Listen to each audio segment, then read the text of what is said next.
ভোরবেলায় বেরিয়ে পড়লাম রেডি হয়ে জগন্নাথ দেবকে পুজো করার জন্য। আমরা টোটো বুক করেছিলাম। আমি, আমার শাশুড়ি মা, শ্বশুরমশাই আর হাজবেন্ড মিলে ভোর 4:30টায় বেরিয়েছি। এবার দেখতেই পাচ্ছেন অন্ধকার হয়ে আছে, 4:30টার টাইম এটা। এখানে এখনো আমরা কোন সাইড দিয়ে যাবো সেই সবই চিন্তাধারা করছিলাম। তা টোটোওয়ালা বলছে আর আগে যাব না, যেহেতু বয়স্ক মানুষ ছিল আমাদের সঙ্গে। তা আমরা বলছিলাম যে আমাদেরকে একটু এগিয়ে দিতে হবে।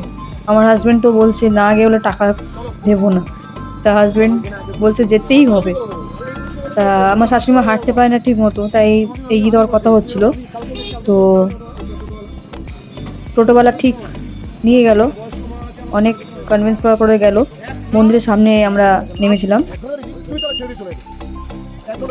টোটোওয়ালারা এরকমই করে। যখন ওখানে আমাদের যখন টোটোওয়ালা এরকম করছিল, তখন আমার হাজবেন্ড একজন সিভিক পুলিশকে জিজ্ঞেস করেছে, উনি বলে হ্যাঁ যেতে পারেন। তারপরে এগিয়ে পড়ছি আমরা মন্দিরের দিকে। অনেকটা পিছনের দিকে আমাদেরকে বলছিল না এখান থেকে আপনাদেরকে হেঁটে যেতে হবে। এত ভোরবেলায় বয়স্ক মানুষদের নিয়ে কী করে হেঁটে যাব? আমার হাজবেন্ড বললো এখান থেকে এক পা নড়বো না, তুমি আমাদের টোটো করেই নিয়ে যাবে। তাই টোটোওয়ালা যাচ্ছে এবার নিয়ে। এই যে দেখতে পাচ্ছেন মন্দিরটা, মন্দির দিকে যাচ্ছি আমরা। এখন থেকেই এত লাইন, মানে রাত অবধি সবাই মানে মন্দিরে প্রবেশ করার জন্য লাইন দিয়ে থাকে। দেখতেই পাচ্ছেন কত পর্যটকরা পুজো দেওয়ার জন্য আগের থেকেই লাইন দিয়ে রেখেছে। মর্নিং ভিউটা খুব সুন্দর লাগছে। জয় জগন্নাথ বলে আমরা এগিয়ে পড়ছি। খুব সুন্দর লাগছে দৃশ্যটা। এই যে ইয়েলো কালারের ব্যারিকেড দেওয়া রয়েছে, এইটার মধ্যেই লাইনটা হবে। লাইনটা প্রচুর দূর অবধি রয়েছে, অনেক দূর অবধি লাইন রয়েছে। যে ইয়েলো আর রেড কালারের যে ব্যারিকেড করা রয়েছে, এখান থেকে স্টার্ট হবে লাইনটা। এখানে টোটোওয়ালা দাঁড় করিয়ে দিল। এবার আমরা আস্তেভাবে নেমে লাইন দেওয়ার জন্য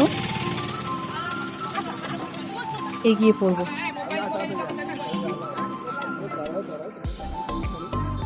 দেখতে পাচ্ছেন সব যাচ্ছে। এই যে আমরা এগিয়ে পড়ছি কিসের ব্যাগ লাইন দেওয়ার জন্য। ফ্রেন্ডস, এইখানে আমাদের মোবাইলটা জমা রাখতে হয়েছিল, সেটা কনফিউশন ছিল। মানে আমার হাজবেন্ড বলেছিলেন ওখানে মন্দিরের সামনেই একটা শপ আছে, ওখানে আপনি মোবাইলটা সব জমা রাখতে পারবেন। কিন্তু সেই টাইম, ওই টাইমটা মানে এত মর্নিংয়ে তো দোকানটা খোলা ছিল না, তাই আমাদের অন্য সাইড দিয়ে জমা রাখতে হয়েছিল। মোবাইল অ্যালাউ দেবে না। তারপরে আমরা পুজো টুজো করে, দেখতেই পাচ্ছেন সকাল হয়ে গেছে। আরও ভালোভাবে আপনাদের দেখাচ্ছি খুব সুন্দরভাবে। এই যে ইয়েলো কালার থেকে স্টার্ট করে অনেক দূর অবধি মন্দির অবধি লাইনটা ছিল। এখানে দেখতেই পাচ্ছেন এখানে লাইন দেওয়ার জন্য অনেকটাই রয়েছে, 3-4টে লাইনের ব্যবস্থা ছিল। বয়স্ক মানুষদের জন্য আলাদা লাইন ছিল, ওনাদেরকে আটকানো হয়নি। আমার শ্বশুর শাশুড়ি মাকে মানে বয়স্ক লাইনের মধ্যে ওনারা আগেই চলে গেছিলেন। আমরা ভয় পেয়ে গেছিলাম যে ওনারা কি করে মানে মানে আমাদের চিন্তা করছে। তাই আমরা কিছু হোক করে বলে বলে বলে বলে একদম সামনে দিয়ে গিয়ে যেই গেট খুলেছে দৌড়ে গেছি আমরা। তো ফাইনালি পেয়ে গেছিলাম শ্বশুর শাশুড়ি মাকে। আমি আমার শ্বশুর মশাইয়ের সঙ্গে হাঁটতে হাঁটতে আপনাদের একটু দেখিয়ে দিচ্ছি পুরী জগন্নাথ দেবের মন্দিরের সাইডগুলো।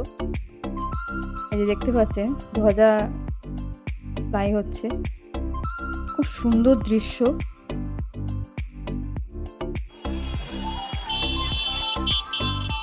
দেখতেই পাচ্ছেন কত পর্যটকরা এখানে আসেন। এখানে বিভিন্ন সেলিব্রিটিও এখানে আসে। মানে এটা একটা স্বপ্ন যে পুরী জগন্নাথ দেবের দর্শন করা। জয় জগন্নাথ। খুব সুন্দর লাগছে মন্দিরটা, মনে হচ্ছে যেন আবার যাই। এই যে মন্দিরটা গেটটা খোলা রয়েছে, আমাদের এখান থেকে লাইনটা যেটা শেষ হচ্ছে, এখান থেকে আমরা দৌড়ে দৌড়ে, যখন আমাদের ছাড়া ছেড়েছিল দৌড়ে দৌড়ে আমরা ওখানে গেছি। এই যে গ্রিন কালার এখানে আছে, এই সাইডটায় ক্যামেরা রয়েছে। যেই ব্যারিকেড থেকে আমাদেরকে এন্টার করলো, মানে দৌড়ে দৌড়ে দৌড়ে এই যে মন্দিরটা রয়েছে গেট খোলা, এখানে দিয়ে প্রবেশ করে আমরা জগন্নাথ দেবের দর্শন করেছি। আমার হাজবেন্ড শাশুড়ি মাকে নিয়ে দর্শন করেছে, আর আমি আমার শ্বশুরমশাইকে নিয়ে দর্শন করেছি। যেহেতু শাশুড়ি মা হাঁটতে পারেন না, তা স্পেশাল পারমিশন নিয়ে আমি, ওখানে পুলিশ ছিলেন, ওনাকে বললাম যে আমার শাশুড়ি মা হাঁটতে পারেন না, তাই স্পেশাল পারমিশন নিয়ে আমার হাজবেন্ড অন্য সাইড থেকে আমার শাশুড়ি মাকে নিয়ে গিয়ে দর্শন করালেন, আর আমি শ্বশুরমশাইকে নিয়ে দর্শন করিয়েছি। আপনারা যারা বয়স্ক মানুষদেরকে নিয়ে যাবেন, ভাবছেন খুব ভিড়ভাট্টা রয়েছে, কি করবেন, তা আপনারা একটুখানি পুলিশের সাহায্য নেবেন। ওনাদের একটু রিকোয়েস্ট করলেই ওরা আপনাদের পথ দেখিয়ে দেবেন। তবে একটু সেলফি নেওয়া স্টার্ট করে দিচ্ছে।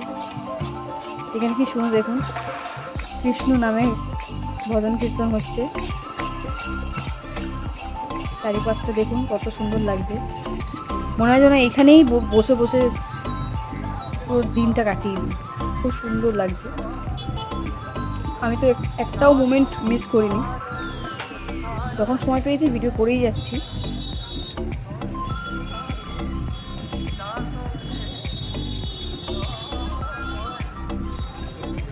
খুব সুন্দর লাগছে। ঠিক আছে, আসতে ইচ্ছা করছিল না মন্দিরের সামনে থেকে, কি করবো, যেতেই হবে। তো পুজো টুজো দিয়ে আমরা খুব ভালোভাবে পুজো দর্শন করেছি জগন্নাথ দেবের। মা সুভদ্রা, বলরাম, জগন্নাথ দেবের খুব সুন্দরভাবে আমরা দর্শন করতে পেরেছি। অনেকে অতটা দর্শন করতে পারে না, কিন্তু আমরা সত্যি ঠাকুর না টানলে সম্ভব হতো না। সুন্দর লাগছে দেখে, মানে আমি বারবার হ্যাঁ, ইচ্ছাই করছে না আমাকে এগিয়ে যেতে, মানে হোটেল থেকে যেতে ইচ্ছাই করছিল না। এখান থেকে আমরা হেঁটে হেঁটেই গেছিলাম হোটেলে, কিন্তু মানে ভেবেছিলাম অনেক দূর, রিক্সাওয়ালাকে বলছে 100 টাকা লাগবে হোটেল অবধি পৌঁছাতে। আমি বললাম দরকার নেই, শ্বশুরমশাইকে নিয়ে আমি হেঁটে হেঁটে ঠিক পৌঁছে গেছিলাম হোটেলে। বেশি দূর নয়, 15-20 মিনিট ম্যাক্সিমাম আছে।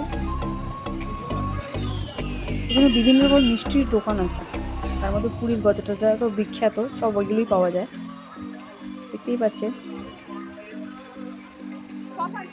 আচ্ছা, আমার শ্বশুরমশাই সব গজাগুলো জিজ্ঞেস করছে কোনটা কেমন দাম, আর তারপরে আমাদের একটু পথ একটু গুলিয়ে ফেলেছিলাম বলে একটু জিজ্ঞেস করে নিচ্ছিলেন যে সমুদ্রের দিকটা কোন দিকে।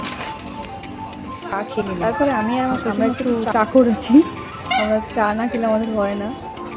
শ্বশুরমশাই আমি চাটা অর্ডার করলাম।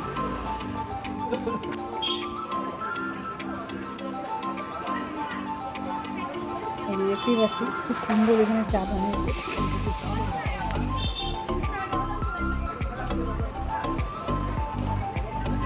আমাকে বিস্কুট দিচ্ছে আমার শ্বশুরমশাই। এইখানে একটা প্রবলেম হয়ে গেছে যে মানে কি বলবো, আমরা পার্স নিয়ে যাইনি, হাজবেন্ডের কাছে সে ছিল, যেহেতু উনি নিয়ে যাচ্ছেন, আর আমরা সব হোটেলে রেখে এসেছিলাম। তো মোবাইল, তো ভাগ্যে মোবাইলটা ছিল, কিন্তু পকেটে টাকা ছিল না। শ্বশুরমশাইয়ের কাছে কিছু খুচরো টাকা ছিল, সেটাতে আমরা চা খেয়ে নিয়েছি। তা রিক্সা ওই জন্য করতে পারিনি, তাই আমরা হেঁটে হেঁটে হোটেলের দিকে গেছিলাম। যাই হোক, খুব একটা এক্সপিরিয়েন্স, একটা মোমেন্ট ছিল। যদি না হাঁটতাম, জানতাম না, বুঝতেই পেতাম না যে এত কাছে রয়েছে মন্দিরটা। সবই জগন্নাথ দেবের লীলা। এবার যখন যাব তখন হেঁটে হেঁটেই মন্দির দিকে যাব, আর টোটো বুক করে যাব না। ভেতর সাইড থেকে গেলে আপনারা যেতে পারবেন। এই দেখুন বাইরে সাইড, যেখান থেকে মর্নিংয়ে আমরা যাচ্ছিলাম ঠিক ওই জায়গাটা, এটা সকালবেলা ভিউটা এই দিকটায়। রাতে অত বোঝা যাচ্ছিল না, কিন্তু দিনের বেলা এই সাইড থেকে আমরা মর্নিংয়ে যাচ্ছিলাম। আমি আর আমার শ্বশুরমশাই হেঁটে হেঁটে কথা বলতে বলতে এগিয়ে পড়ছি।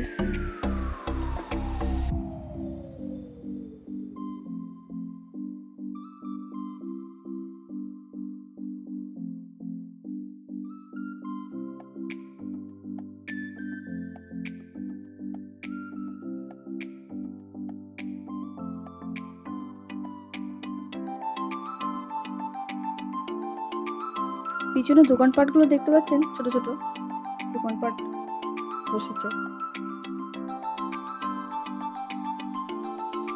আমি বারবার মন্দিরের দিকেই ফোকাস করছিলাম। অনেকের স্বপ্ন পুরী আসার। যারা যারা এখনো পুরী যাননি তাদের জন্য এই ভিডিওটা খুবই হেল্পফুল। কতটা ভালো লাগে, কতটা আনন্দ লাগে। আপনারা এখান থেকে দেখতে পাচ্ছেন গাড়ি পেয়ে যাবেন হোটেল যাওয়ার জন্য। আমরাও ভেবেছিলাম, কিন্তু আমাদের কাছে পয়সা ছিল না, কারণ এখানে মোবাইল অ্যালাউ ছিল না, কিছু রাখতে পারতাম না, সেই কারণে পয়সা সব রেখে এসেছিলাম। ভেবেছিলাম হাজবেন্ডের কাছে আছে তো কোনো ব্যাপার না।